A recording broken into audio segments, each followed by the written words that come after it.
اعوذ باللہ من الشیطان الرجیم بسم اللہ الرحمن الرحیم شہر رمضان الذی انزل فیہ القرآن ھدی للناس وبینات من الھدی والفرقان فمن شہد منکم الشہر فلیصم ومن کان مریضا او علی سفر فعدۃ من ایام اخر یرید اللہ بکم الیسر ولا یرید بکم العسر وَلِتُكْمِلُوا الْعِدَّةَ وَلِتُكَبِّرُوا اللَّهَ عَلَى مَا هَدَاكُمْ وَلَعَلَّكُمْ تَشْكُرُونَ۔ رمضان کا مہینہ وہ جس میں نازل کیا گیا قرآن کو،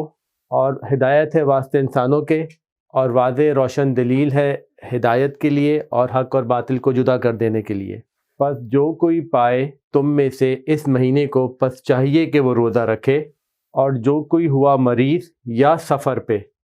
پس پوری کرے گنتی کو بعد کے دنوں میں۔ چاہتا ہے اللہ واسطے تمہارے آسانی،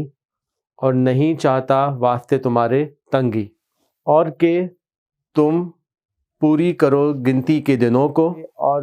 اللہ کی بڑائی بیان کرو جیسا کہ اس نے تم کو ہدایت دی، اور شاید کہ تم شکر کرو۔ ابھی ہم نے سورہ بقرہ کی آیت نمبر 185 کی تلاوت کی ہے اور ترجمہ کیا ہے۔ یہ آیت مبارکہ 23ویں رکوع کی تیسری آیت جو رمضان ہے دین اسلام کا تیسرا رکن اللہ تعالیٰ بیان کر رہے ہیں 23ویں رکوع کے اندر، اور یہ اس کی تیسری آیت مبارکہ ہے جس میں اللہ تعالیٰ نے فرض قرار دے رہے ہیں رمضان کے روزوں کو۔ اب جو گزشتہ دو آیات ہم لوگوں نے پڑھی اور اس کو کسی حد تک سمجھنے کی کوشش کی، وہ یہ تھا کہ اللہ تعالیٰ اس زمانے میں لوگوں کی ذہن سازی کر رہے تھے، کیونکہ عربوں کے اندر یہ عبادت تقریباً گم ہو چکی ہوئی تھی۔ وہ لوگ نماز پڑھتے تھے اپنی بگڑی ہوئی صورت کے اندر، حج کر رہے تھے، طواف کر رہے تھے اپنی مرضی کے حساب سے، لیکن وہ کر رہے تھے ان چیزوں کو، لیکن جو روزہ تھا وہ اس معاشرے سے غائب ہو چکا تھا۔ مدینے کے اندر یہودی رکھتے تھے اور کسی حد تک عیسائی بھی رکھتے تھے، تو اللہ تعالیٰ ان کی ذہن سازی کی پچھلی دو آیت مبارکہ میں کہ روزہ بھی اللہ تعالیٰ کی ایک انتہائی اہم عبادت ہے، اس میں تم بھوکا رہتے ہو صبح سے لے کے شام تک، اور جو بیمار ہیں اور جو مسافر ہیں وہ روزہ نہ رکھیں۔ لیکن اس زمانے میں یہ حکم تھا کہ اگر تم روزہ نہ رکھنا چاہو تو کسی ایک کو کھانا کھلا دو تو اللہ تعالیٰ تمہیں بخش دیں گے، آسانی کر رہے تھے، ذہن بنا رہے تھے۔ اس آیت مبارکہ سے روزہ اللہ تعالیٰ رمضان کے مہینے میں فرض کر رہے ہیں۔ اب ان سب چیزوں کو سمجھنے کا اور پڑھنے کا مقصد کیا ہے؟ اللہ تعالیٰ کے ایک ایک حکم کو پورا کرنے سے ہم اللہ تعالیٰ کی عملی توحید کے قریب اور قریب تر ہوتے چلے جاتے ہیں۔ اگر ہم اللہ تعالیٰ کی ایک حکم کی نافرمانی کریں گے نعوذ باللہ، یا پھر اور زیادہ حکم کی نافرمانی کریں گے نعوذ باللہ، تو وہ چیز ہم کو شرک کے قریب کر دیتی ہے۔ تو قرآن مجید میں جو بھی حکم آیا ہے اس کو پورا کریں گے تو عملی توحید کی طرف ہم لوگ بڑھیں گے، ورنہ ہم لوگ پیچھے ہوتے چلے جائیں گے۔ اس لیے ہم لوگ ایک ایک آیت کو پڑھتے ہیں، اللہ تعالیٰ توفیق دیں آپ کو ان کو سمجھیں اور ان پہ عمل کریں آگے۔ تو اس روزے میں اس آیت مبارکہ میں اللہ تعالیٰ نے فرمایا ہے کہ رمضان کے روزوں کے بارے میں بات کیا ہو رہی ہے؟ شہر رمضان، رمضان کا مہینہ، الذی انزل، جس میں نازل کیا گیا قرآن کو۔ تو رمضان کا مہینہ سب سے فوقیت کیوں رکھتا ہے دوسرے مہینوں میں؟ کہ اس میں اللہ تعالیٰ نے قرآن مجید کو نازل کیا ہے۔ رمضان کا مہینہ قرآن مجید کے نازل ہونے کی وجہ سے، اور قرآن مجید کیا ہے؟ ھدی للناس، ہدایت ہے واسطے انسانوں کے لیے۔ اس سورہ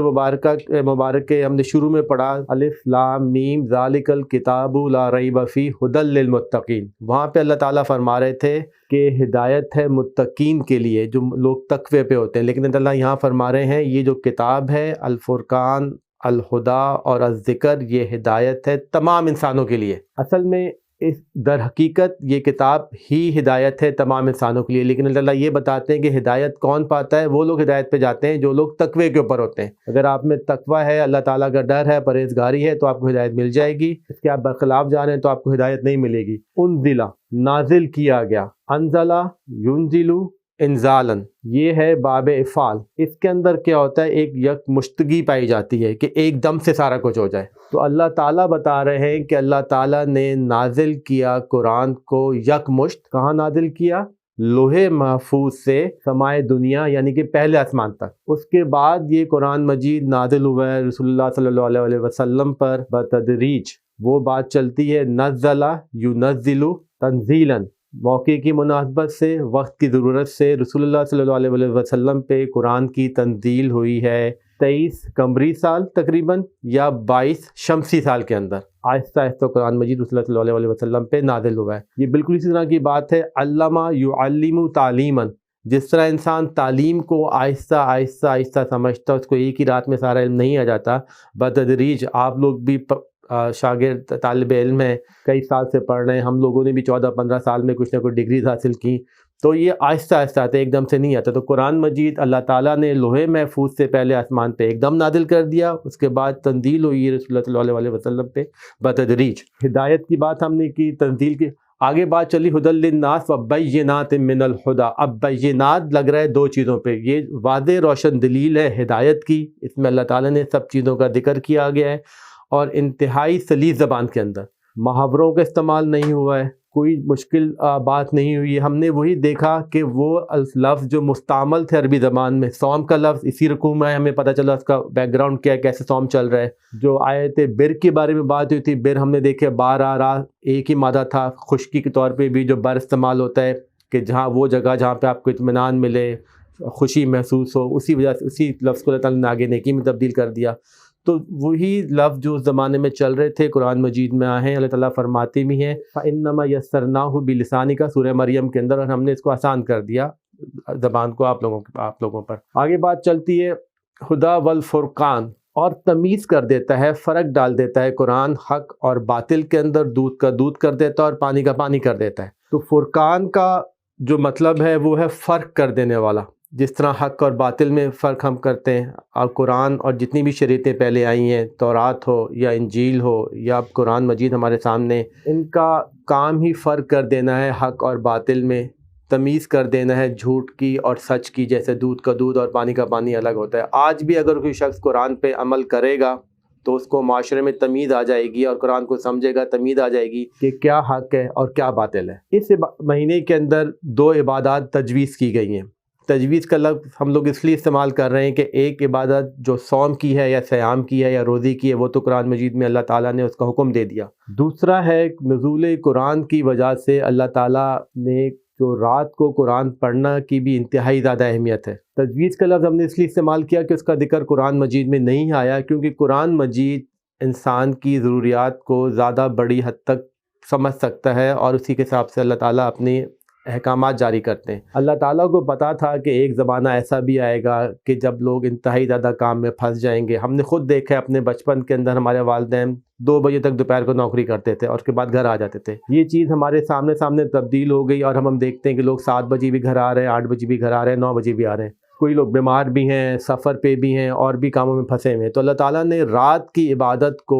قرآن مجید میں اس کا فرضیت کا ذکر نہیں آیا، لیکن وہ چیز ہمیں سنت میں بے انتہا ملتی ہے، اور ہمیں پتہ ہے جو دین ہے وہ القرآن اور اللہ تعالیٰ کے رسول صلی اللہ علیہ وسلم کی سنت ہے۔ تو ایک خطاب ہے رسول اللہ صلی اللہ علیہ وسلم کا، وہ امام بہقی نے نقل کیا ہے شعبہ ایمان کے اندر۔ اس کے اندر حضرت سلمان فارسی رضی اللہ عنہ فرماتے ہیں خطبنا رسول اللہ صلی اللہ علیہ وآلہ وسلم، خطبنا رسول اللہ صلی اللہ علیہ وآلہ وسلم فی آخری یوم شعبان، کہ رسول اللہ صلی اللہ علیہ وسلم نے ہم سے خطاب کیا شعبان کے آخری دن میں۔ فقال یا ایھا الناس قد اذلکم شہر عظیم، اے لوگوں تم پہ سایہ ہو چکا ہے ایک عظیم مہینے کا۔ جعل اللہ صیاما فریدۃ و قیام اللیل تطوعا، کہ بنا ڈالا اللہ تعالیٰ نے رمضان کے روزوں کو فرض، اور رات کے قیام اللیل کو تطوع، مرضی کے مطابق۔ اس پہ جو تطوع کا جو لفظ استعمال ہوا ہے، اس پہ ہم اس کو نفلی عبادت کے طور پہ نہیں لیتے، اس کو ہم بات کرتے ہیں کہ یا یہ سنت موقدہ ہے یا یہ واجب کے درجے کے اندر ہے۔ مزید ایک خطاب آتا ہے، حضرت ابو ہریرہ رضی اللہ عنہ سے روایت ہے، فرمایا فقال من قام صیاما ایمانا واحتسابا وغفر له ما تقدم من ذنبی، کہ جس کسی نے رمضان کے روزے رکھے ایمان اور احتساب کے ساتھ، اس کے پچھلے گناہ بخش دیے جاتے ہیں۔ من قام رمضان ایمانا و احتسابا غفر لہ ما تقدم من ذنبی، جو کوئی کھڑا ہوا رمضان کے اندر ایمان اور احتساب کے ساتھ، اس کے پچھلے گناہ بخش دیے جاتے ہیں۔ ومن قام لیلۃ القدر رمضان ایمانا و احتسابا غفر لہ ما تقدم من ذنبی، جو کوئی جس کسی نے قیام کیا لیلۃ القدر میں رمضان کے اندر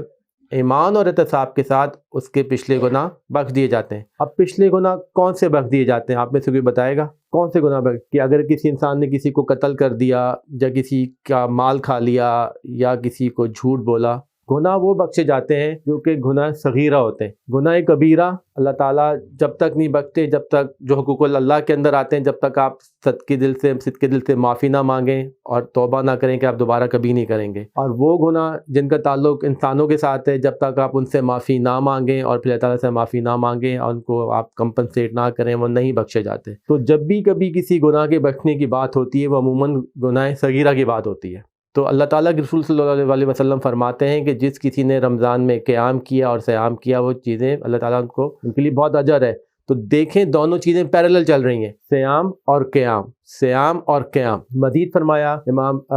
بہقی نے شعب الایمان کے اندر، حضرت عبداللہ ابن عمر ابن عاص رضی اللہ عنہ سے روایت ہے، القرآن و سیام بشفائی عن العبد، کہ قرآن اور روزہ جو ہے وہ شفاعت کرے گا اللہ تعالیٰ سے اپنے بندے کے بارے میں۔ روزہ یہ کہے گا کہ اے اللہ، میرے اس بندے نے، یہ بندہ میری وجہ سے بھوکا رہا، دن سے لے کے شام تک اپنی نفسانی اور جنسی خواہشات سے دور رہا، تو آپ اس کو میری طرف سے شفاعت دیں، سے بخش دیں۔ قرآن مجید یہ کہے گا کہ اے اللہ تعالیٰ، اس نے اپنی نیند اور اس نے اپنا آرام مجھے پڑھنے کے لیے اور رات کو مجھے سمجھنے کے لیے چھوڑ دیا، تو میری طرف سے اس کی شفاعت قبول کریں۔ تو رسول اللہ صلی اللہ علیہ وسلم نے فرمایا یشفعان، کہ دونوں کی شفاعت قبول کی جائے گی۔ تو اتنا اجر ہے روزے رمضان کے مہینے میں روزوں کا اور رات کی عبادت کا، یہ دونوں چیزیں ساتھ ساتھ چل رہی ہیں۔ رسول اللہ صلی اللہ علیہ وسلم سے روایات میں آتا ہے کہ انہوں نے 3 دن تراویح کی جماعت کی۔ اب غالب امکان یہ ہے کہ اس زمانے میں جب رسول اللہ صلی اللہ علیہ وسلم نے جماعت کی، تراویح کی، تو وہ آخری پہر میں کی، جو تہجد کا ٹائم ہوتا ہے۔ اس کے بعد جب صحابہ کرام چوتھے دن ان کے پاس آئے، کھنگارا انہوں نے کہ رسول اللہ صلی اللہ علیہ وسلم باہر آ جائیں، تو وہ باہر نہیں آئے، اور صبح انہوں نے کہا کہ اگر میں تمہیں تواتر کے ساتھ تراویح پڑھاتا تو یہ تم پہ فرض ہو جاتی۔ انسانی ضروریات کا خیال رسول اللہ صلی اللہ علیہ وسلم نے رکھا کہ بعد کے اندر لوگ جو ہوں گے رات کی عبادت، صبح وہ کام کر رہے ہیں، کافی قسم کی چیزوں میں مشغول ہیں، رات کی عبادت کرنا مشکل ہو جائے گی، اگر فرض ہو گئی تو گناہ ہو جائے گا چھوڑنا ان کے لیے، تو تواتر کے ساتھ اسے قائم نہیں رکھا۔ لیکن حضرت عمر فاروق رضی اللہ تعالیٰ عنہ نے اس کو ایک باجماعت عبادت کو باجماعت تشکیل کر دیا، اور ایک کام اور کیا کہ اس کو عشاء کے ساتھ جوڑ دیا، کیونکہ ایک دفعہ کا ہوا یہ کہ جب حضرت عمر فاروق رضی اللہ تعالیٰ عنہ ایک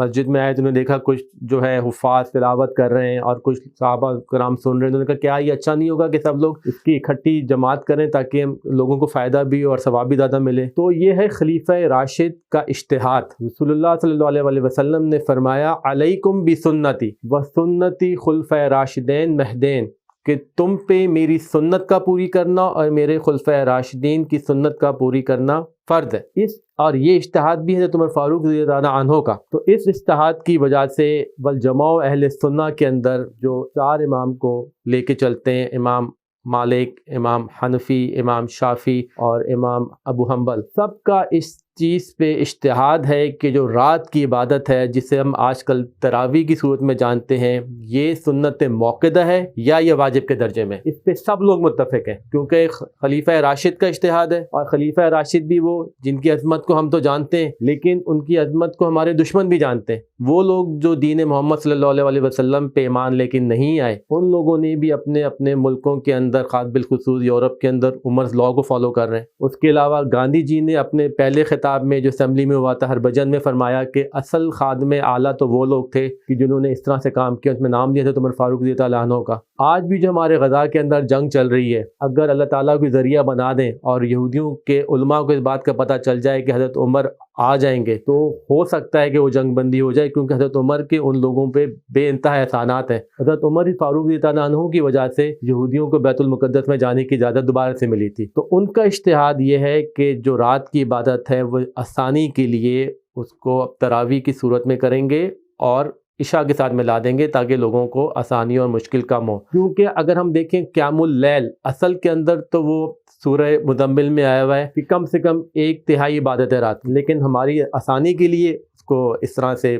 1 گھنٹہ یا 1.5 گھنٹے کی تراویح میں تبدیل کر دیا ہے۔ تو اب تک جو ہماری بات ہوئی ہے اس آیت مبارکہ کے پہلے حصے کے اندر کہ قرآن کی عظمت ہے کہ جس کی وجہ سے اللہ تعالیٰ نے رمضان کے مہینے کو یہ شرف بخشا، کیونکہ قرآن اس مہینے میں نازل ہوا ہے، اس وجہ سے رمضان کو تمام مہینوں پہ فوقیت ہے، اور اس کے اندر اللہ تعالیٰ نے 2 عبادت رکھی ہیں، ایک صبح سے لے کے شام تک بھوکا رہنا جس کی وجہ سے انسان اپنے نفس کو کسی حد تک قابو میں کرنے کی کوشش کرتا ہے، اور اس کے بعد روح کی جو غذا ہے وہ اللہ تعالیٰ رات کو پوری کرواتے ہیں تراویح کی صورت میں اور رات کی عبادت کی صورت کے اندر۔ تو اللہ تعالیٰ یہ فرما رہے ہیں پس جس کسی نے پایا تم میں سے اس مہینے کو پس چاہیے کہ وہ روزہ رکھے۔ یہ آیت ویسے تو بالکل سادہ نظر آتی ہے، لیکن جب لوگ آج کل کے زمانے کے اندر ہوا ایک مسئلہ وہ یہ کہ اگر کسی نے پاکستان سے یا امریکہ سے سفر کیا قطبین کی طرف، نارتھ پول یا ساؤتھ پول کی طرف، وہاں تو دن ہوتا ہے تقریباً 6 مہینے کا اور رات ہوتی ہے تقریباً 6 مہینے کی، تو لوگوں نے سوال کیا کہ وہاں پہ تو یہ مہینہ ہم لوگ پائیں گے نہیں، ہم لوگ روزہ ہم پہ فرض نہیں ہے۔ اگر روزہ فرض نہیں ہے کیونکہ دن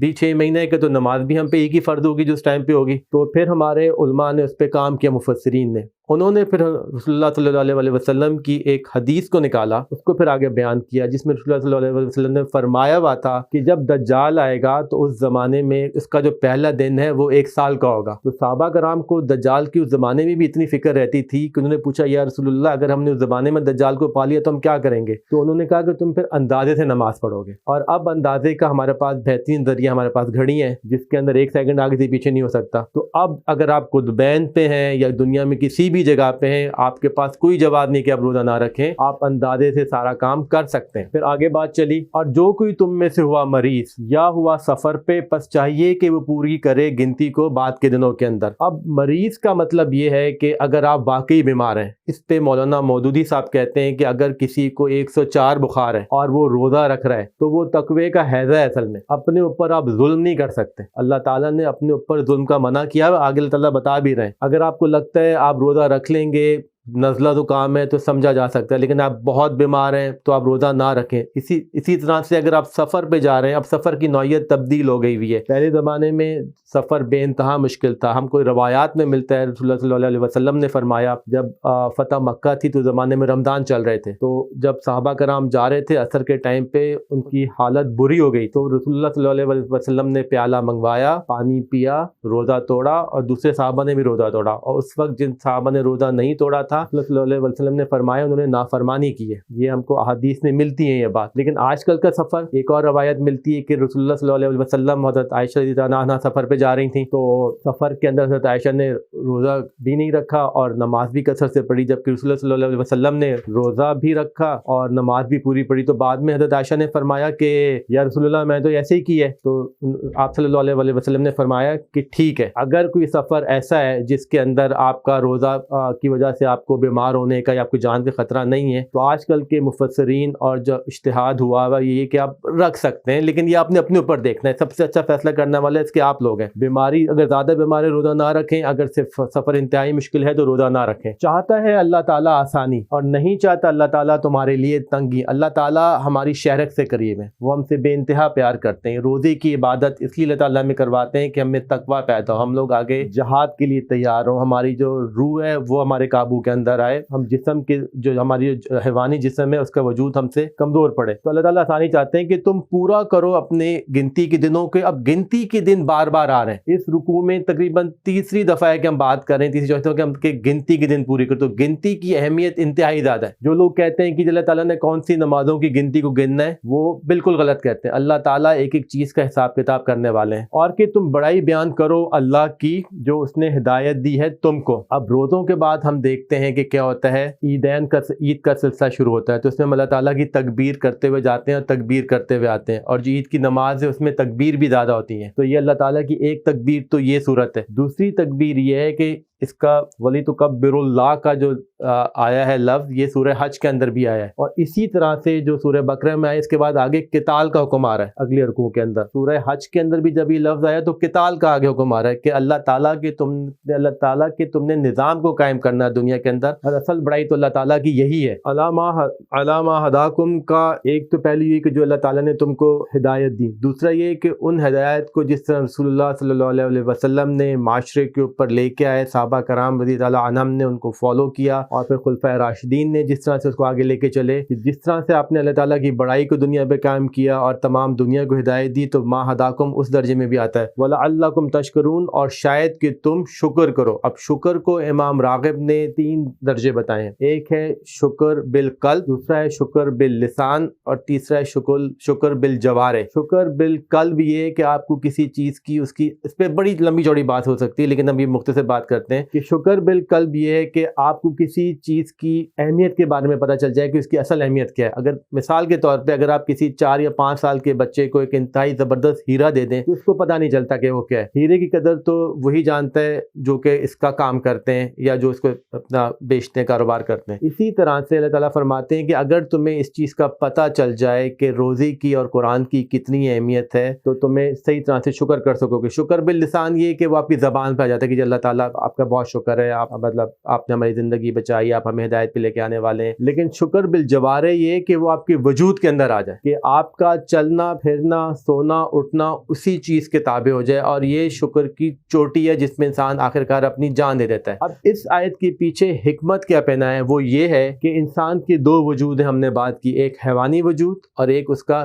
نفسانی وجود. حیوانی وجود بنا ہے مٹی سے، اور مٹی کی وجہ سے اس کی تمام ضروریات مٹی کے اندر ہی ہیں. سونا، چاندی، چاول، دال، سیمنٹ، بجری، لکڑی، یہ سب کچھ اس کو مٹی سے ملتی ہے. اس وجود کی وجہ سے اس کی خواہش ہوتی ہے کہ اس کے کپڑے اچھے ہوں، اس کی بیوی بچے اچھے ہوں، اس کا گھر اچھا ہو، اس کی گاڑی اچھی ہو. تو یہ ہے حیوانی نفسیات انسان. اس چیز کو رمضان میں اللہ تعالیٰ کمزور کرواتے ہیں، اور ہم نے دیکھا کہ ہم لوگ سارا سال اسی چکر میں پڑے رہتے ہیں، اچھے کپڑے، اچھی گاڑی، اچھے پیسے، جو چیزیں جس کا تعلق مٹی کے ساتھ ہے، زمین کے ساتھ ہے. لیکن رمضان میں اللہ تعالیٰ کیا کرتے ہیں، صبح سے شام تک جو ہماری سب سے ضروریت کی چیز ہے کھانا پینا، اس سے ہم لوگ پرہیز کرتے ہیں. اور رات کو جو انسان کی روح کو چیز چاہیے ہوتی ہے جو کہ اوپر سے نازل ہوتی ہے، قرآن کی انسان تلاوت کرتا ہے اور قرآن کو سمجھتا ہے. تلاوت کا لفظ ہم لوگوں کے لیے صرف پڑھنے کے معنی میں آتا ہے، لیکن صحابہ کرام عربی دان تھے، ان کو سمجھ بھی آتی تھی. تو جب بھی آپ رات کو قرآن پڑھیں تو ہم کو سمجھ کے پڑھنا چاہیے تاکہ ہمیں پتہ چلے کہ اس پہ بات کیا ہو رہی ہے. تو وہ ہے روح کی غذا. تو رمضان کے مہینے میں اللہ تعالیٰ انسان کے جسم کو قابو کر کے شیطان بند ہوتا ہے، جنت کے سارے دروازے کھلے ہوئے ہوتے ہیں، دوزخ کے سارے دروازے بند ہوتے ہیں. اور انتہائی اہم چیز جو سب سے بڑا تحفہ اللہ تعالیٰ کا آیا ہے وہ رمضان میں قرآن مجید کا آیا ہے، تو اس کو سمجھنا بھی قدر آسان ہے. تو یہ اللہ تعالیٰ ہمیں اس چیز کی ٹریننگ دے رہے ہیں، رمضان کے مہینے میں ہم لوگ قرآن کو سمجھیں، پہ عمل کریں اور حلال چیزوں سے بھی دور رہیں تاکہ جو ہمارا ثانی وجود ہے اس سے ہماری تو اس کو کسی حد تک قابو میں ہے. اللہ تعالیٰ توفیق دے ہم کو کہ جس طرح سے رسول اللہ صلی اللہ علیہ وسلم نے اپنے احادیث میں بیان کیا اپنی رات کو کھڑے ہونے کی اہمیت، امام بہقی سے ثابت ہوتی ہیں، متفق علیہ سے ثابت ہو رہی ہیں، امام مسلم سے، امام بخاری سے. اللہ تعالیٰ توفیق دے ہم لوگوں کو کہ اللہ تعالیٰ کی ایک ایک آیت کے حکم کو بجا لائیں. اسی وجہ سے ہم لوگ انشاءاللہ عملی توحید پہ جائیں گے اور شرک سے دور ہوتے رہیں گے، اور قرآن مجید کو اللہ تعالیٰ ہمارے لیے سمجھنے اور اس پہ عمل کرنا آسان فرمائیں. صدق اللہ العظیم.